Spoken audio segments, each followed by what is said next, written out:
I got you a souvenir. Yeah, I got you fired from the post office. Posted by Rot. If you like these stories and want to see more, please like and subscribe. Edit, TL/DR at the end with some comments. Background. Sit back and enjoy a story about some revenge I achieved at the U.S. Postal Service back in the 1990s that cost a bullying full-time carrier his union job. In the summer of 1991, I found a summer job as a casual carrier for the USPS.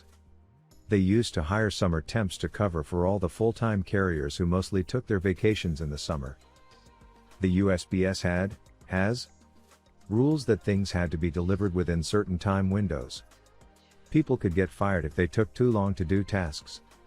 Carriers were both openly and secretly monitored and time on tasks, and we had the first computerized time system I ever saw. They would be secretly followed a few times per year to be sure they were working hard the entire time they were outside the post office. The post office building even had secret back hallways, passive sound monitoring, and hidden raised viewing areas where they could see the sorting floor unobserved. Cameras and microphones were hella expensive back then, so this was all done using tricky architecture and the eyes and ears of the postal inspectors. We were supposed to walk over and punch in and out of tasks so that they could track productivity to the second. People walking a delivery route were expected to do it fast, and better routes went to faster carriers. Slow carriers got mercilessly hassled to be faster and were disciplined for slowness. Look at Newman on Seinfeld. Going postal due to overwork was not really a joke there because people would flip out and murder their bosses. I hear it's worse now with GPS. Pre-internet, there used to be a huge volume of mail that got shuffled around the country every day. Quantities of mail that you would find hard to believe compared to what we see now. I was a broke college student home for the summer and was willing to work any hours they gave me, so the supervisors liked me. I was also very friendly with most of the full-time FT carriers because I was a good worker and didn't rock the boat.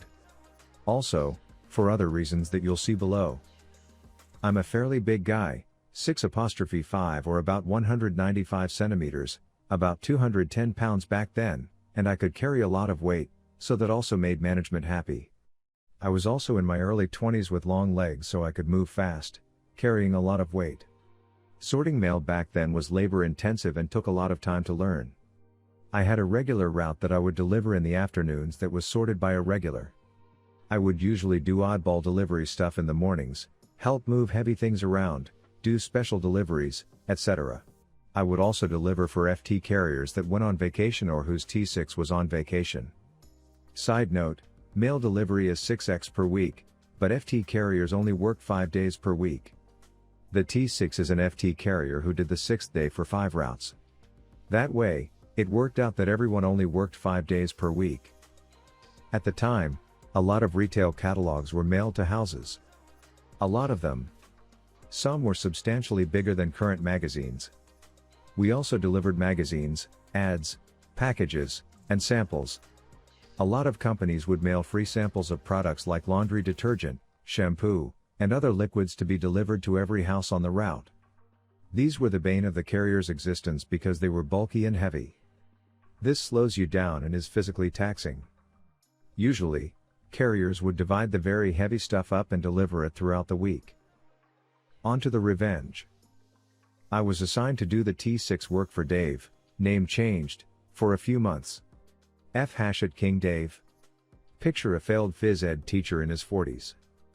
Bad mustache, about 5'7", wore knockoff sunglasses like Magnum pies and had an opinion about everything. Dave learns he has me as his T6 and decides he will leave all of the heavy stuff for me. So, once a week, I got confronted with the entire week's worth of heavy mail for this a-hole's route. I confronted him about it, and he basically laughed and said there was nothing I could do about it. The other FT carriers didn't like Dave much, but I was a temp, and he was there permanently, so I was encouraged to just suck it up. I went to our boss and escalated to our postmaster but was told that he was FT and I was a temp, so I just had to deal with it. If the mail needed to be delivered that day to meet the deadline, I had to make it happen. The postmaster's exact words were, "Just deliver every piece of mail for the route as fast as you can and don't worry about the time it takes or anything else. You're making huge odd on this route." They did talk to Dave, and the most egregious stuff stopped, but I was still doing most of the hard work on this route. I mentioned earlier that everyone was always on the clock and tracked. In my first week, some of the nicer people took me aside at the beginning of the summer and made it clear to me that I was not to move quickly when delivering FT carriers routes because it could make them look bad and cause trouble for them. As a temp, I should always take longer than the FT carriers because, 1. My job was limited and the USPS did not really track temps closely. 2. I had zero experience, so everything should take me longer. 3. This was a union shop, and they would hate to have to kick my butt for messing up their jobs, and 4. Most of these people were awesome, and I wanted to be a team player. So, I was incentivized to move slowly and not make the FT people look bad. Side note, I am very pro-union and pro-labor, so this is not intended to knock unions, but the context is needed. I decided to wreck Dave's job since he was such a little bullying tool. I requisitioned 2 additional mail carrier bags. These are the over-the-shoulder satchels you see all the time. I was asked why and I specifically told them it was to be able to carry all of the heavy items on Dave's route without having to keep going back to my Jeep to reload along the way. The postmaster personally approved it. After doing Dave's route 1 to 3 times per week, he called in sick a lot, too.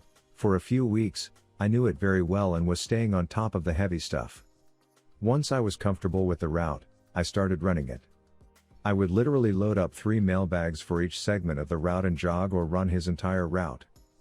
Dave's route took him about 4.5 hours per day to walk.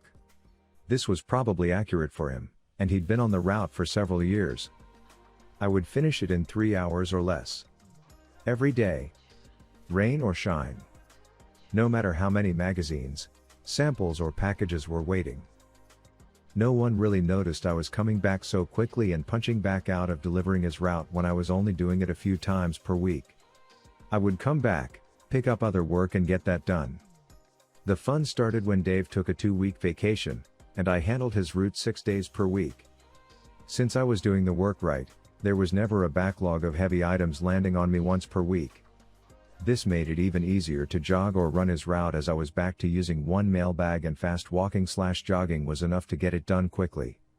I frequently got it done in under 3 hours and never took longer than about 3.5 hours.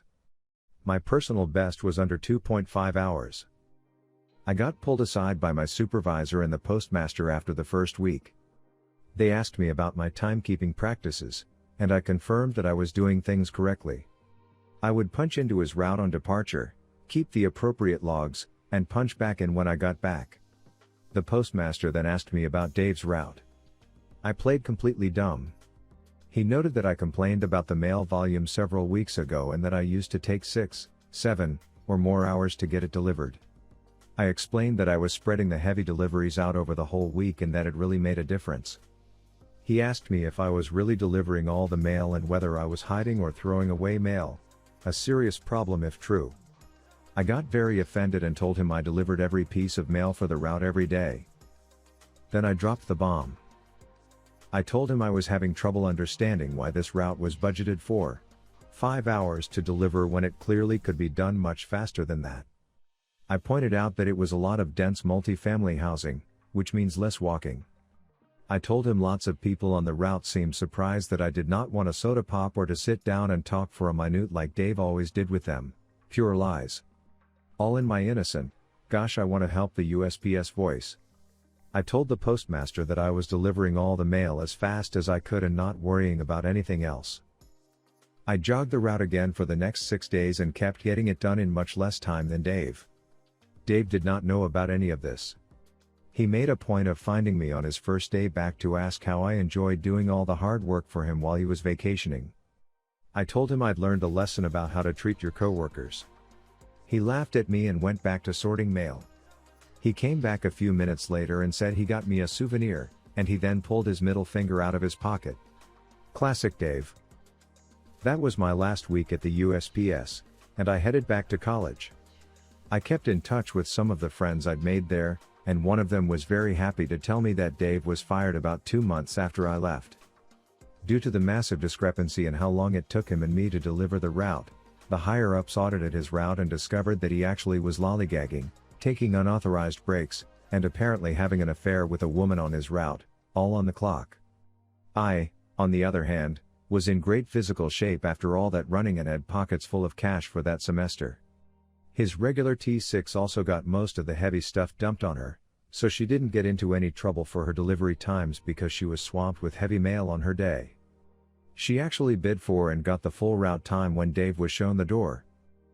I have more stories of my glorious summer at the USPS, but crushing Dave is one of the high points. Edit, TL/DR, worked at USPS for a summer, coworker who liked to pick on temps gets fired after I make it look like he's not doing his job right, and it turns out he really isn't doing his job right. Thanks for all the comments and awards. I didn't think a 30-year-old story about a summer job would be such a hit. For those saying that I could have handled this better, you're right. But this is /pro revenge, not /follow the rulebook. Also, Dave was an SS to all the temps, not just me.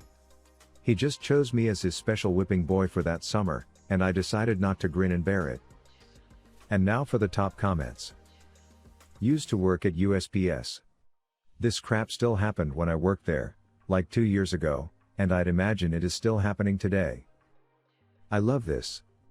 At our business, we get a lot of deliveries from the same companies. So we have regular drivers. One who was very nice but a little off made us all a little uncomfortable. He went on several week vacations, and we had a temp driver while he was out. The temp driver was courteous and fast. Get the job done, kind of dude. When the original guy came back, same thing. Why did it take you 6 hours for your route when a new guy does it in 4? He didn't last much longer. Nice. Love when karma comes full circle. What's your say on this? Do you have a similar story? Comment below,